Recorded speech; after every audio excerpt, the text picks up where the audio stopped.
Un hermano me hace una pregunta sobre un tema específico, muy concreto, su relación con su padre biológico, y que de todas maneras tiene impacto sobre el tema de la reconciliación familiar en el seno de las familias.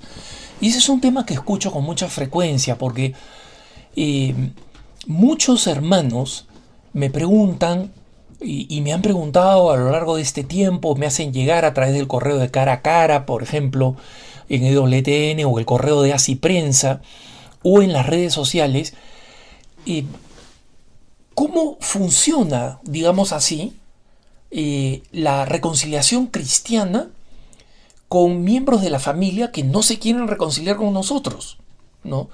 Entonces, ¿qué es lo que corresponde? Porque por un lado ellos dicen, mira, si yo ofrezco mi buena voluntad y trato de tender puentes, me encuentro con una pared, ¿no?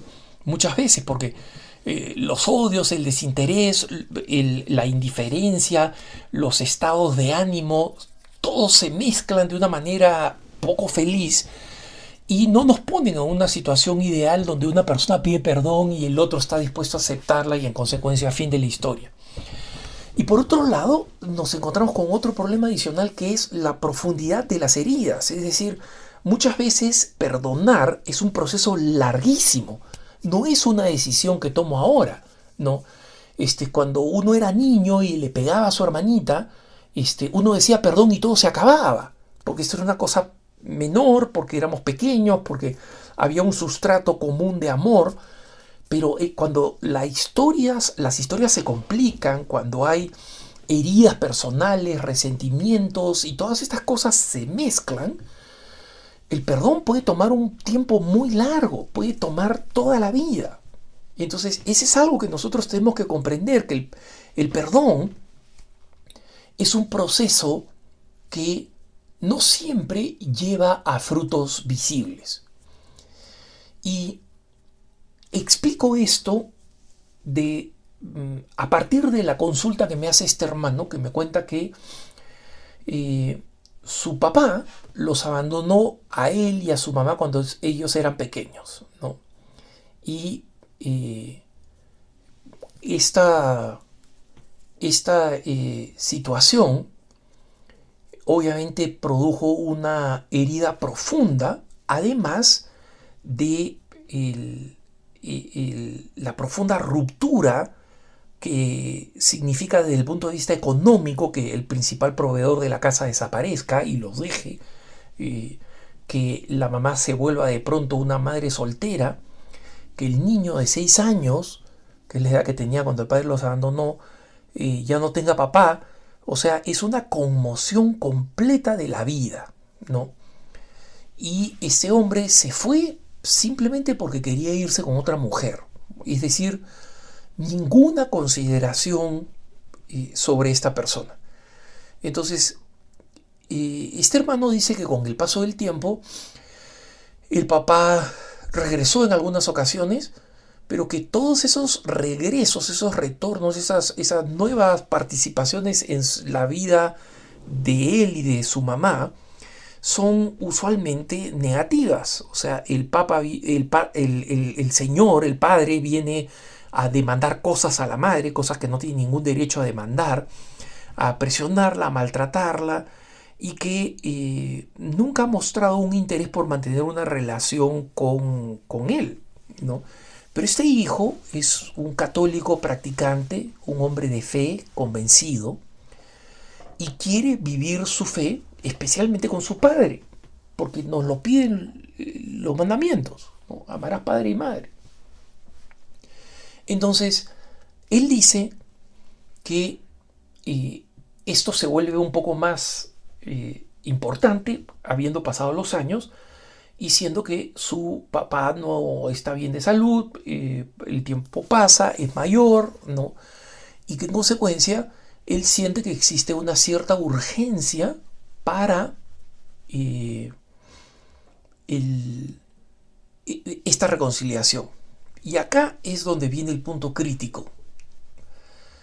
El perdón cristiano, hermanos, es un es un perdón sin condiciones. ¿Y por qué digo esto? Porque ese es el ejemplo de Jesucristo. El perdón cristiano es el perdón de Cristo. ¿Y cómo es el perdón de Cristo? Jesucristo dice, perdona a los padres porque no saben lo que hacen. A los que los estaban torturando, estaba pidiendo que el Padre los perdonara. Y Jesucristo estaba justificando a estos hombres crueles que estaban matando al Hijo de Dios para que el Padre los perdonara, porque Él ya los había perdonado, en medio de la tortura y del abuso. Entonces, frases como perdono pero no olvido no es cristiana. Porque Jesucristo perdonó y olvidó, y perdona y olvida. Eso es el sacramento de la confesión. Es absoluto borrón y cuenta nueva, de cero. Entonces, ese es algo que nosotros tenemos que entender, que es, o sea, esencial para nuestra vida. ¿Y por qué es importante que entendamos que es un perdón sin condiciones? Porque significa sin condiciones, significa sin condiciones. Pero normalmente, ¿cuáles son las condiciones? ¿Por qué es importante decir que son sin condiciones? Porque normalmente nuestro perdón está condicionado. ¿Está condicionado a qué? Está condicionado al tiempo. Es decir, nosotros decimos, oye, ¿sabes qué? Yo te perdono ahora, pero de ahora en adelante nunca más me vuelvas a ofender. Esa es una condición. Y el perdón es incondicional. Muchas veces he visto reconciliaciones entre miembros de una familia que son miembros con muchos problemas, con muchas tensiones, con muchas neurosis, que no son perfectamente estables desde el punto de vista psicológico, y en consecuencia es absolutamente de esperar una nueva explosión y tensión.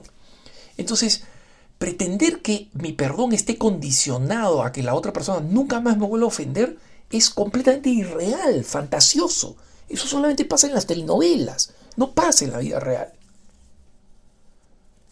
Entonces, nuestro perdón tiene que ser un perdón que está dispuesto, como está dispuesto Jesucristo, a tener que volvernos a perdonar. Al que el perdón sea un acto continuo, no de una vez, de una sola vez, sino un acto continuo.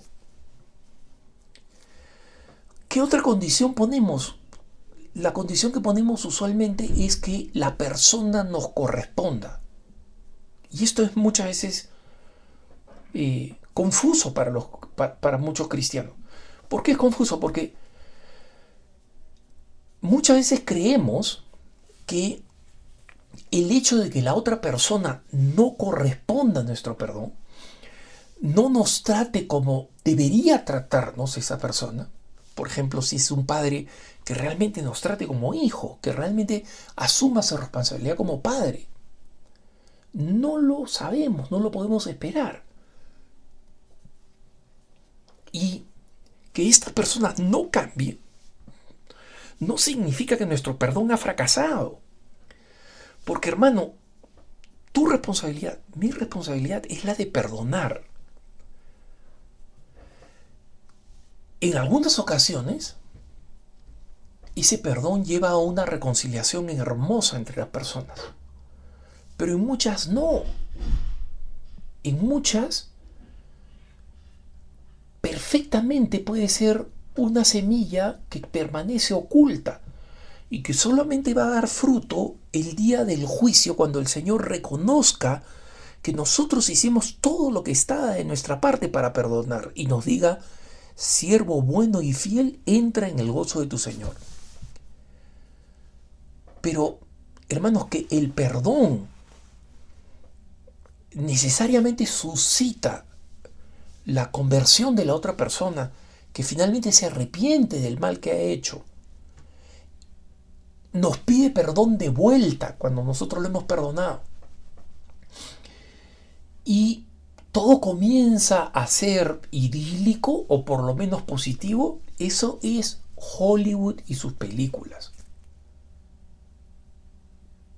Una persona puede perdonar con todo su corazón y nunca ver la respuesta de la persona que es objeto de su perdón. Y en consecuencia a este hermano quisiera decirte algo más esperanzador, pero la esperanza está en que tú perdones. Ahí es donde tú estás viviendo la fe, la esperanza y la caridad. Y dejas en manos de Dios y en manos de la otra persona y en su libertad, esa libertad limitada por sus propias deficiencias. ¿Qué pasa si estás lidiando con una personalidad narcisista? ¿Qué pasa si estás lidiando con una personalidad que tiene problemas psicológicos serios? O si simplemente es una persona que tiene la maldad y el pecado demasiado enraizados como para convertirse. No porque la gracia no lo pueda convertir, es porque la gracia supone la libertad. Es decir, tiene que haber un resquicio de libertad que diga a la gracia, ven, entra. Porque Dios no violenta nuestra libertad. Entonces, es sorprendente la historia de los santos y de santas que a lo largo de la historia han tenido que soportar padres abusivos, esposos, cónyuges abusivos, esposas abusivas, y que mostraron virtud, perdón, misericordia, hasta el extremo de la santidad, hasta la heroicidad de virtudes. Y eso no cambió el corazón empedernido de las otras personas. Ahora, también conocemos muchas historias de lo contrario, de las personas que por infinita misericordia cambiaron el corazón de las personas más crueles. O sea, Santa Gema Galgani y la mamá de Santa Gema Galgani perdonaron a Alessandro Serenelli, al que la asesinó porque no pudo violarla, ¿no? Y Alessandro Serenelli, cuando salió de la cárcel a la que había sido condenado por matar a